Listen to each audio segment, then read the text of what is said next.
River City rising behind Jones. Fly ball to deep right field. Put the champagne on ice. Squirrels walk it off on a grand slam from Ryder Jones.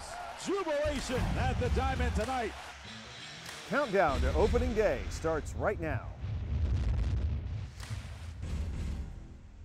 Hey, good evening, everyone, and welcome to our 2017 version of Countdown to Opening Day with the Flying Squirrels. Lane Casadante and Nutsy right here will get you ready for the upcoming season, both in the clubhouse and in the grandstands as well. We will show you some of the new food the Squirrels will have for this year, and we are going to show you the brand new bistro at the bullpen down the right field line. Parney's going to be here a little bit later on, and we will also take you behind the scenes with one of the most important people in the entire Squirrels organization. As we said, Nutsy here with us in the studio because we were worried about the possibility of some rain, but it did not stop everybody from coming out to the new bistro at the bullpen over at the Diamond. There is the crowd tonight. Everybody watching tonight's show there, and on the party deck, Sean Robertson is out there. Say hi, everybody. There you go.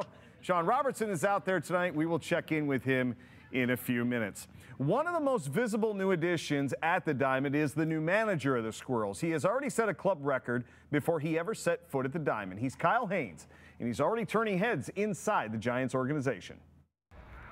One phone call was how Kyle Haynes found out he was being promoted. Shane Turner, the director of minor league operations for the Giants, gave him the word, and he is headed to Richmond with a very firm understanding of how he expects his team to play.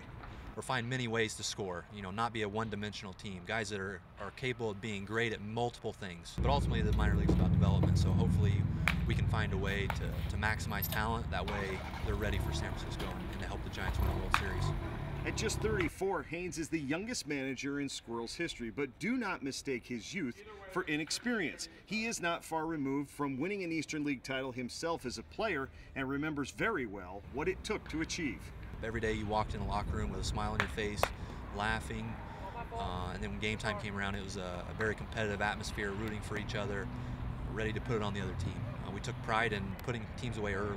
Truthfully, I think the Eastern League might be the toughest league in all minor league baseball. It's obviously AAA is a higher level, but it's just different. It's got a lot of things that work against players. It's tough. A lot of talented players, a lot of tough environments, and that's kind of recipe I think for maybe one of, if not the toughest league in all minor league baseball.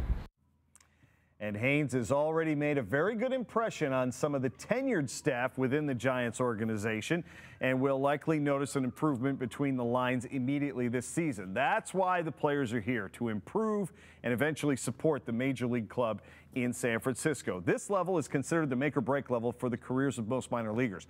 Last year, the Squirrels had multiple players called up in the middle of the season to AAA, and in their place came players from the lower levels who made an almost immediate impact.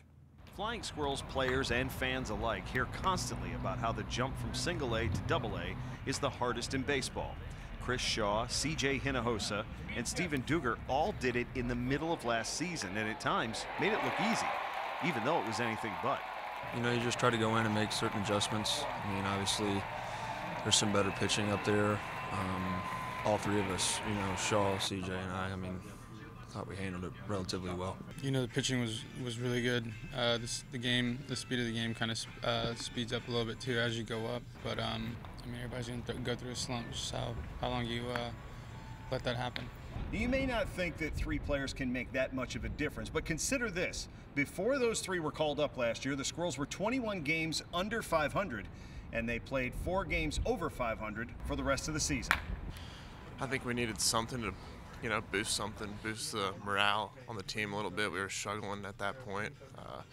I think it was perfect. Those guys came in and did a good job and impressed some people. They are all good candidates to start this year at the Diamond, and none have a full year at this level yet, so there's plenty to work on. It'll be exciting just if I do go back, just to kind of know, certain ballparks and,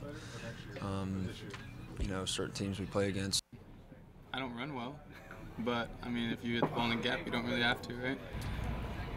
Now, of course, all those players have moved on. Here are the players on this year's roster for opening day that have been here before. Pitchers Carlos Alvarado, Sam Coonrod, Matthew Gage, Matt Lujan, Andrew Suarez, and Thursday night's opening night starter Dan Slaney, as well as Christian Jones, Rodolfo Martinez, and Corey Taylor. Again, these are the returning players. Catchers, Adam Sonnabend, J.R. Tucker's Matt Wynn, and Eliezer Zambrano are coming back this year, as well as infielders T.J. Brennett, Brandon Bednar, Rando Moreno, John Polonius, and Chris Shaw, the number 2 prospect in the entire organization. Outfielders coming back, Hunter Cole, Tyler Horn from Virginia Tech, and Ryan Lawless. Coming up next, we're going to head back out to the Diamond to show you what's new for the fans at the ballpark this year. Stay with us.